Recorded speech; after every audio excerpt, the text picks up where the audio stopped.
and then develop a sort of national significance. But I agree, there are gaps here, we need more work in this field. I think we have one more.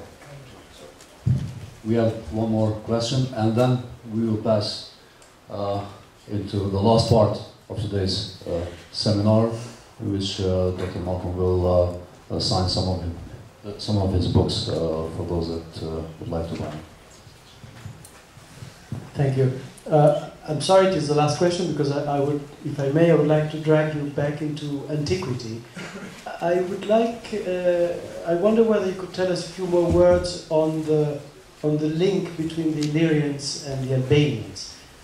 And of the arguments that exist. I have heard one argument based, I think, on linguistics. I think it has been observed that most of the vocabulary of seafaring, of maritime issues, in Albanian is made of borrowings from other languages. But the whole issue would be a bit... Yes, it's a very large and complicated issue, and most of the evidence that is strong for the identification of the Albanians, the Ur-Albanians, the ancestors of Albanians, with Illyrians, most of that evidence really has to come from historical linguistics. Because although we have a lot of archaeological evidence, we know a lot about the Illyrians in their sort of physical culture, unless that archaeology produced inscriptions with text in their language which could demonstrate much more closely these things, they don't tell us, they don't give us the kind of evidence we need to make this sort of identification. So yes, there is a whole range of arguments about the linguistic evidence. The point you mentioned was one point raised, it was raised originally by Gustav Weigand, the great German scholar of the Balkans, more than, yes, well, about 100 years ago. And this was a point against the identification of the Illyrians. The claim was, well, look, the Illyrians had a territory that included the whole coast, so they must have been fishing and sailing in boats. But if we look at the Albanian language, a lot of the words for fishes and basic things on boats, these have been borrowed from other languages. They are not survivals from some rural Albanian vocabulary. So that looks like an argument against this identification.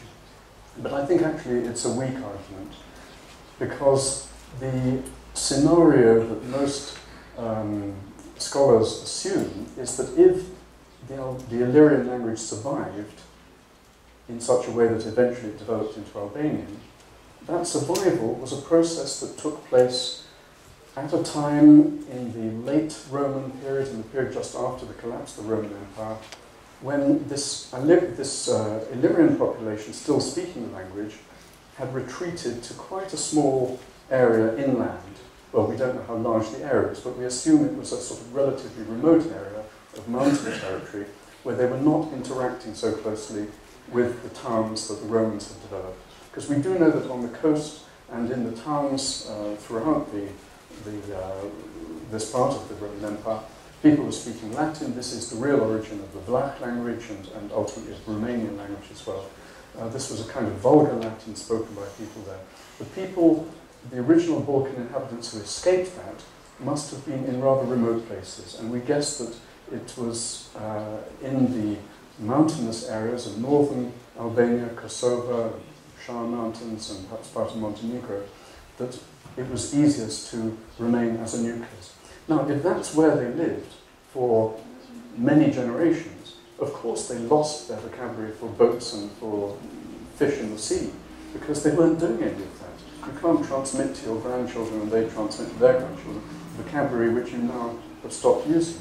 So it's not surprising that if they then expanded again and came back to the coast, they had to borrow other words from others. But I think it's a complicated matter, and I think the balance of evidence is for the Illyrian connection. There are other broader historical arguments. It's difficult to find other definite candidates for the origins of the Albanians. The other candidates that have been put forward, such as the Bessi, a tribe in Thrace, a big monograph argument up by Gottfried Schramm, this argument turns out to have a number of serious weaknesses, and certainly the early Byzantine writers say very little about populations moving into this area. But I think on balance, it's safe to say that the linguistic evidence points more strongly towards the Illyrian connection than against it.